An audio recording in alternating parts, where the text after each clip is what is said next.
근데 그때 제가 너무너무 힘들고 정말 자존감이 바닥에 붙은 진짜 껌처럼 껌자국 여러분 본 적 있어요? 길바닥에 있는 껌자국. 자, 정말 마음이 낮아지지 않으면 그게 안 보이더라고요. 근데 어느 날 바닥에 붙은 껌자국이 보이기 시작했어요. 바닥에 시커멓게 얼룩져 있는 껌자국. 아무에게도 눈길을 주지 않는 그 껌자국이 마치 저 같은 거예요. 그래서 그때 이게 도대체 뭐지? 라는 세상에 태어나서 처음 느껴보는 그런 감정을 느꼈을 때 이거는 수치심 같아 라고 해서 한 번도 사용해보지 않았던 어떤 단어가 제 속에서 쑥 올라왔어요. 그것은 수치심이라는 단어였고 네이버에 수치심이라고 검색을 했는데 그 검색을 하자마자 수치심과 관련된 책이 쫙 올라왔어요. 자, 그 책들 중에 제가 세계적으로 가장 유명한 책들을 지금 여기 이렇게 갖고 왔어요. 이 자기사랑 노트는 세계적이라기보다 우리나라에서 유명한 거고 이 두 권의 책은 이제 세계적으로 정말 유명한데 두 권 다 존 브래드쇼라고 하는 수치심의 권위자가 쓴 책이에요. 특별히 이 책은 이제 조금 읽기가 더 쉽고요. 이 책은 전공자들이 읽는 책임에도 불구하고 엄청난 베스트셀러예요. 한국과 미국에서. 여기도 지금 이렇게 뉴욕 타임즈 베스트셀러라고 나와 있죠. 그래서 여러분이 내면에 대한 어떤 내적 치유에 대한 공부를 할 때 꼭 한번 참고해 보시고 또 이 공부를 할 때는 혼자서 하지 마시고 이것은 함께 나누는 공동체 안에서 몇 명의 정말 마음을 주고받을 수 있는 그런 친구들과 어울려서 하면 정말 좋고요. 또 누가 리더가 있으면 더 좋겠죠. 그리고 오재은 교수님의 이 자기사랑 노트는 그 한 12주 정도? 12주, 8주에서 12주 정도의 그런 어떤 자기를 사랑할 수 있는 그런 것이 이렇게 워크북으로 제작이 돼 있어요. 굉장히 훌륭한 책이고 개인적으로는 이 교수님이 이런 과정도 운영을 하고 있는 것으로 알고 있어요. 이제 저는 이 수치심의 치유라는 이 책이 너무나 저한테 많은 그 영감을 주고 저를 치유할 수 있는 그런 그 길을 열어준 그런 책이기도 해요. 이 책에 나와 있는 저자의 글을 제가 잠깐 읽어 드릴게요.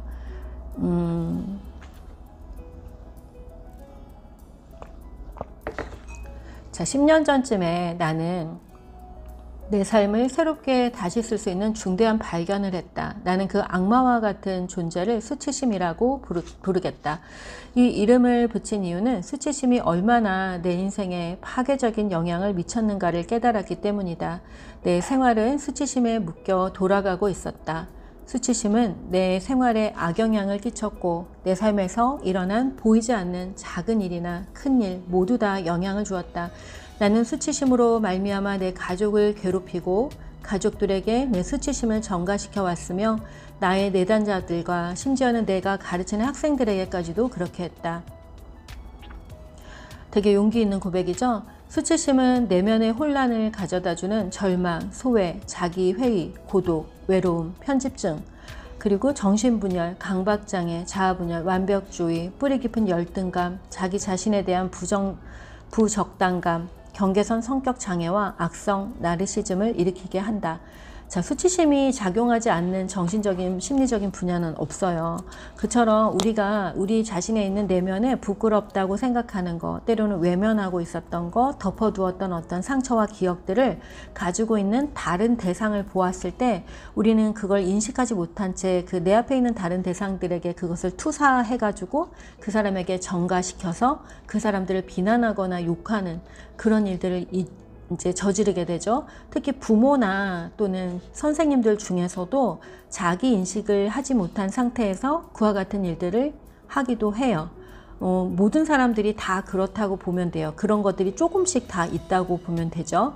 그런데 우리가 다른 사람을 양육하고 교육하는 그런 사람으로 살아가기 위해서 반드시 해야 될 것이 있다면 바로 내 안에 내적인 치유들, 내가 인식하지 못한 채 덮어두고 얼려두고 걸어 잠가놓았던 그 비밀의 문을 열어서 하나님과 함께 기도하면서 이러한 책들을 참고해서 같이 그 치유의 여정을 꼭 거칠 필요가 있다고 생각합니다. 이분은 기독교 심리학자예요. 그래서 이 책에는 하나님의 그런 어떤 말씀과 함께 또 이런 심리학적인 이론들이 풀어져 있어요. 제 이야기를 좀 드려볼까요? 이 이제 마음성장학교라는 제가 쓴 8주 심리 코칭 책인데 저는 이 책에 이제 이 책에 대한 거를 썼어요. 이 변두리라는 책을 썼어요. 여러분 변두리가 뭔지 아시죠? 변두리 도심 주변에 있는 작은 어떤 마을, 뭐 마을이라고 해야 되나? 뭐 도시 언저리에 있는 그런 곳들을 이제 변두리라고 하는데, 저는 서울에 마장동이라고 하는 동네가 있어요. 여러분 마장동 들어봤어요? 거기에는 조선시대에서부터 있었던 그 유명한 우시장이라는 곳이 있어요. 우시장, 소를 잡는 도살장이죠. 저는 어렸을 때 거기에서 태어나서 계속 초등학교, 중학교, 고등학교, 대학교를 다녔고, 그리고 이제 그 이후에 결혼을 하고서는 이제 먼 동네로 이사를 왔지만 저희 친정 어머니는 여전히 그 마장동에서 살고 계세요. 마장동은 지금은 청계천이 흐르는 그 청계천가 주변에 있어서 지금은 아파트들도 근사하고 그래도 나름대로 개발이 많이 되어 있어요. 아파트 값도 비싸고 이제 그렇게 된 도시예요. 그런데 여전히 아직도 거기에는 그 도살장이 있어요. 물론 지금은 제가 살았던 그때랑 다르게 굉장히 현대화되어 있죠. 그런데 저는 그 도살장이 있는 동네에 살았던 게 너무너무 부끄러워서 친구들이 야 니네 집에 놀러 가자 그러면 우리 집 되게 멀어 이러면서 감추고 친구들과 더 깊은 관계를 맺는 것을 두려워했었던 것 같아요. 그래서 나는 왜 어떤 사람과 관계를 깊이 맺는 게 두려웠을까, 이런 것들을 돌아보다 보니 이것이 저한테 딱 생각이 났어요. 자, 제가 이제 한번 제 책에 쓴 문장을 한번 읽어봐 드릴게요. 내 삶의 중심 변두리. 이 제목부터가 너무나 넌센스예요. 어떻게 어떤 사람의 삶의 중심이 변두리일 수가 있을까요? 자, 이런 어떤 아이러니 속에서 저는 굉장히 갈등했던 거죠. 나는 주인공이 돼야 되고 나는 멋져야 되는데 왜 난 변두리에 사는 거야? 이런 게 저한테는 굉장히 힘든 거였어요. 어린 아이였을 때 저한테는. 자, 어느 날 한 권의 책이 저에게 다가왔습니다. 청소년 소설 변두리입니다.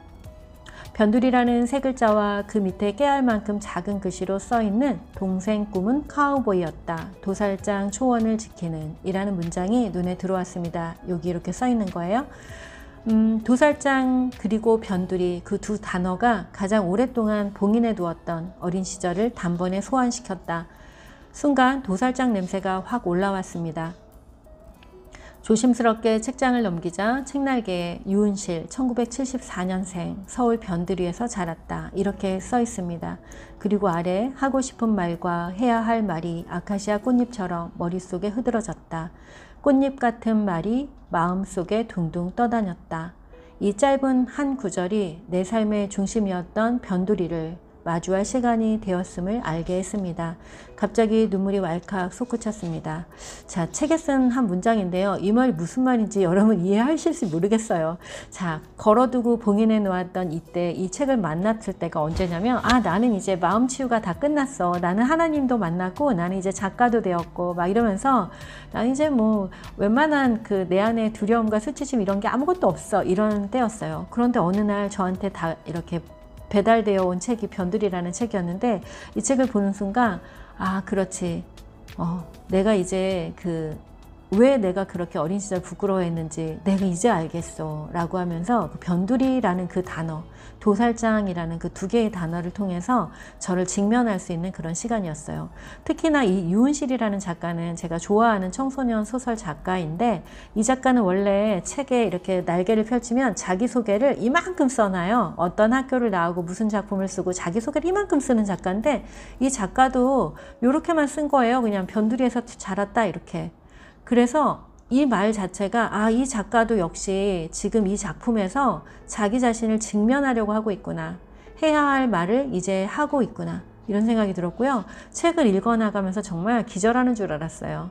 어쩌면 이 유은실 작가가 우리 옆 동네 살았나 봐. 이런 생각을 하게 됐어요. 너무나 생생하게 저의 어린 시절이 거기에 막 나와 있었는데 놀랄 뿐이었어요. 그래서 여러분들에게 이렇게 빨리빨리 돌아가는 이런 시대이지만 소설책을 읽기를 권해드려요. 남들이 읽지 않는 책이라도 그 소설책의 주인공들, 그리고 그들이 살아왔던 삶이 나와 닮아있는 그런 사람들의 책을 읽으시면 정말 좋을 것 같아요. 마음 치유, 독서 치유 이런 시간에 있어서 저는 어린 시절을 치유하기 위해서는 초등학교 3, 4학년들이 읽는 그 청소년 소설이나 어린이 소설을 조금 읽었어요. 그러면 내가 잊어버리고 싶었던 3학년, 4학년 초등학교의 시절이 저한테 소환되었고, 그리고 20대 청년의 시절이 정말 궁금하고 그때의 뚜껑을 열고 싶어 그랬을 땐 성장기를 다루는 성장 소설들, 20대를 다루는 소설들을 또 읽었고요. 아버지에 대한 이해, 이런 것들에 대해서는 소금이라는 소설이 있어요. 그 소설을 또 읽으면서 아버지, 이해할 수 없는 사람을 이해해 보려고 하는 그런 시간들도 갖기도 했습니다. 그리고 이제 진짜 나를 만나고 이렇게 성장하는 독서를 위해 저는 이런 책도 읽었지만, 여기 심리학자 중에 융이라고 하는 심리학자를 만났어요. 칼 구스타프 융. 그 BTS 제 BTS 아밀이어가지고 제가 BTS 얘기 많이 해요, 여러분. 자, 근데 BTS를 알기 전부터 융을 먼저 알았어요. 융을 더 좋아해요, 사실 BTS보다. 칼 구스타프 융이 그림자 페르소나라는 것들의 어떤 개념을 만든 그런 심리학자인데, 내 인생에 가장 힘든 일이 일어났는데, 그 힘든 일이 무엇이었냐면 가족 관계 안에서의 반목이 일어난 거예요. 가장 믿고 의지했던 남편과의 관계에서 신뢰가 깨지면서 인생을 살아 무엇해 라는 그런 생각이 들었어요. 왜냐하면 너무 열심히 살았고 너무 최선을 다해서 달렸거든요. 앞만 보면서 최선을 다해 달리고 내가 살고 있는 삶의 방식이 너무나 건전하고 너무 완벽해 라고 생각하고 있는 사람으로서 길이 갑자기 딱 끊겨버렸을 때는 그땐 너무나 막막하더라고요. 정말 사방이 막혀있는 골방에 혼자 앉아있는 것 같았어요.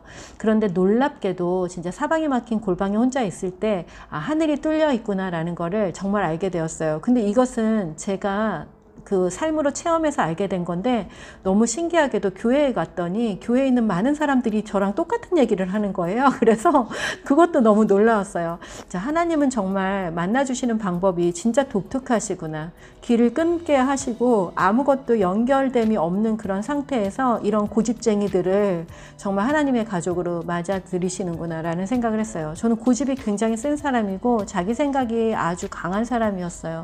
그래서 제가 하나님을 만날 수 있는 방법은 내가 할 수 있는 인간적인 어떤 방법들이 다 끊기지 않고는 하나님 만날 수 있는 방법이 도대체 없는 그런 사람인데, 가장 사랑하고 가장 아끼고 이 세상에 내 우주였던 어떤 그 관계와의 그 어려움을 통해서 저는 하나님을 만났고, 그 이제 융이라고 하는 심리학자도 만났죠. 근데 하나님을 만나고도 그 성경을 다 모르기 때문에 뭔가 해결이 되지 않는 막 그런 부분이 없진 않았어요. 무조건 믿었죠. 그냥 하나님 선하시고 하나님이 모든 것을 합해서 선을 이루실 것이다. 막 이런 것을, 모든 걸 합력하여 선을 이루실 것이다. 이것밖에 믿는 게 없었어요. 그런데 융이라는 학자를 만나고 인간적인 부분에서 어려웠던 것들이 많이 해결되기 시작했습니다. 당신의 그림자가 울고 있다라고 하는, 이건 융이 쓴 책도 아니고요. 융을 연구한 학자가 쓴 책이에요. 그러니까 다소 쉽게 해석이 된 책이었죠.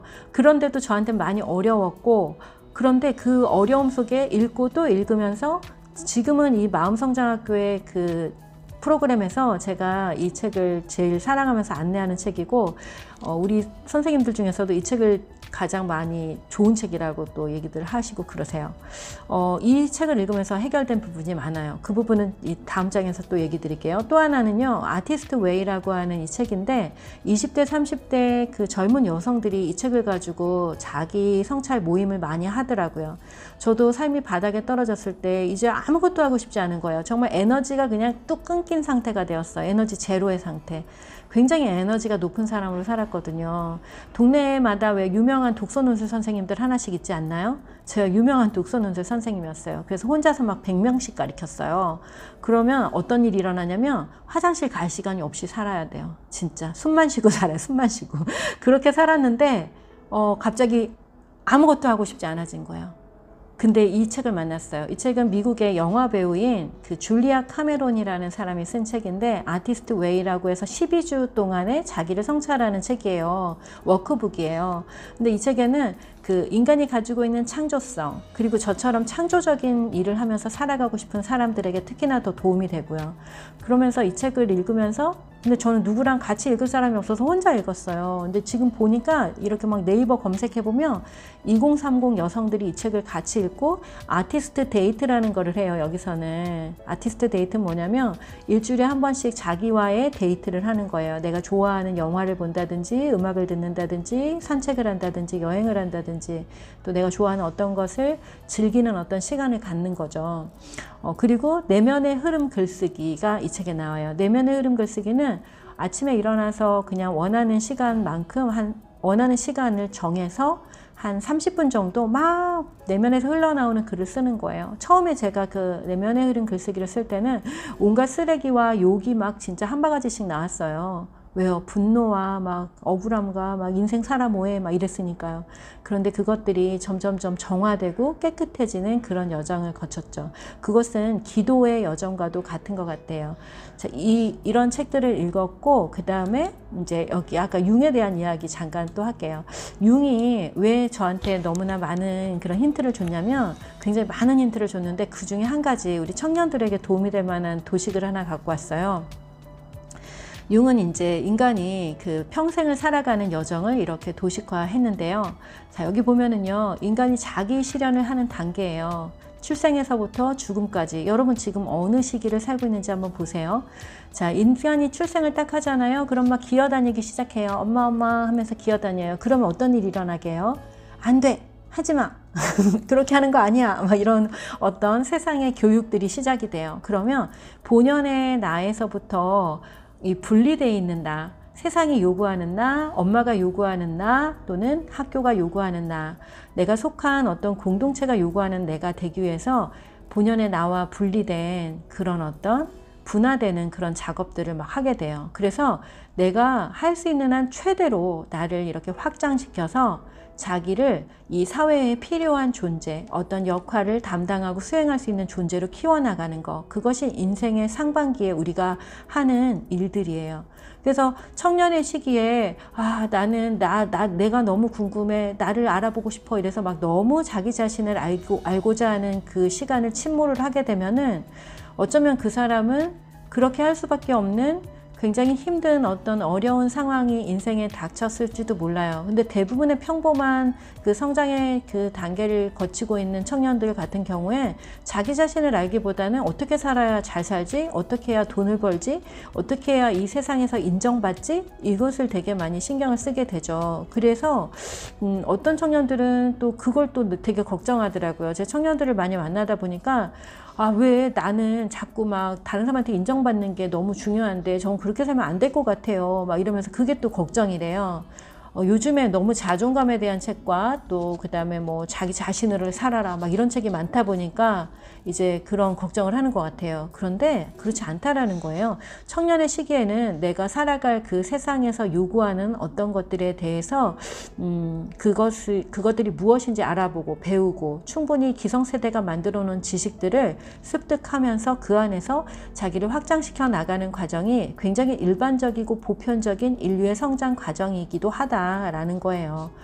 그리고 뭐 특별한 어떤 개인적인 케이스 안에서 내가 나 자신을 더 깊이 알아보고 싶어, 내가 왜 이렇게 됐는지 나는 내 지나온 시간들을 깊이 들여다보고 싶어 라고 한다면 그것도 뭐 어쩔 수 없는 일이고 또 그것도 필요한 일이기도 하죠. 근데 보통 일반적으로는 이렇게 그래서 한 40이 넘으면, 융의 이야기예요. 융은 인간은 40이 넘으면 다시 자기 자신으로의 통합되는 과정을 거친다. 그래서 본연의 자기로 돌아간다. 그런데 이러한 여정을 이제 개성화라고 얘기를 했어요. 그래서 인간의 그 삶의 여정은 개성화의 과정이다라고 얘기를 해요. 저는 수많은 학자들, 그리고 책들, 그리고 또 여러 가지 심리학과 의식에 대한 공부들, 또 신앙 안에서의 공부를 통해서 한 인간이 정말 낮아지는 단계, 아까 말했죠. 길바닥에 붙은 그 껌자국 같은 그런 존재로 스스로를 느꼈다고. 여러분 그런 존재로 느낀 적 없죠? 살면서. 그런 존재로 느껴진 적이 있었다고요. 근데 그럴 때부터 내가 이렇게 살 사람은 아니지라는 생각이 들었어요. 하나님이 너무 급히 만나주셔서, 정말 급히 만나주셨어요. 아파할 틈도 없이 하나님이 저를 직접 찾아와서 만나주셨기 때문에 그때부터 하나님의 코치를 받으면서 공부를 하고 사명을 세웠어요. 이 땅의 어머니들과 자녀들을 위해 치유하고 교육하는 사람으로 살겠다라는 사명을 붙잡게 되자 그 치유의 여정에 합당한 사람으로 성장할 수 있는 공부와 또 그것을 도와줄 수 있는 선생님들, 책들, 어떤 과정들 이런 것들을 이렇게 만나게 해주셨거든요. 그 과정에서 제가 다시 이렇게 납작하게 정말 껌처럼 납작해진 그런 상태의 저를 다시 살을 붙이고 호흡을 불어넣고 이렇게 혈기가 도는 사람으로 만들어서 이 세상을 돕는 사람, 사명을 맞게 그 사명의 대상자들을 사랑하는 존재로 살아갈 수 있게 되기까지 여정을 이제 직접 몸으로 경험하고 삶으로 실현해내면서 다른 사람에게도 그걸 알려야겠다 생각해서 이 마음성장학교 8주 프로그램을 구성했어요. 첫 번째 제가 했던 건 아까 수치심에 대해서 공부했다 그랬잖아요. 내면아이, 그리고 내 안에 더 깊은 그림자, 그리고 내가 정말 원하는 것들, 정말 이루고 살고 싶은 것들, 그리고 내가 말하고 행동하는데 왜 나는 내 안에 마음과 상반된 말을 하고 왜 내가 진짜 원하는 것이 아닌 다른 말들을 할까? 이것은 나의 무의식 속에 어떤 것이 있기 때문일까를 생각해서 의사소통 방식 중에서도 보다 깊은 영역에서 내 내면과 외면의 내면과 그 표현 방식이 일치하는 그런 대화를 하기 위해서 몸부림치는 그런 시간들이 있었습니다. 그리고 나의 성장을 막고 있는 사람들, 나의 적들, 내 안의 분노들을 다스리는 용서의 과정을 수도 없이 거치게 되었고요. 그와 같은 과정을 통해 저는 이제 내 삶에서 좋지 않은 영향을 주는 생각들, 나의 신념들을 바꿀 수 있는 그런 능력이 생겼어요. 그래서 과감하게 이제 사명의 사람으로 원하는 삶을 창조적으로 다시 새롭게 세우는 신념을 창조하는 그런 여정을 거쳐서 나의 강점, 하나님이 주신 은사, 그리고 내가 소중하게 생각하는 핵심 가치 이런 것들을 실현하는 삶을 살아가게 되었죠.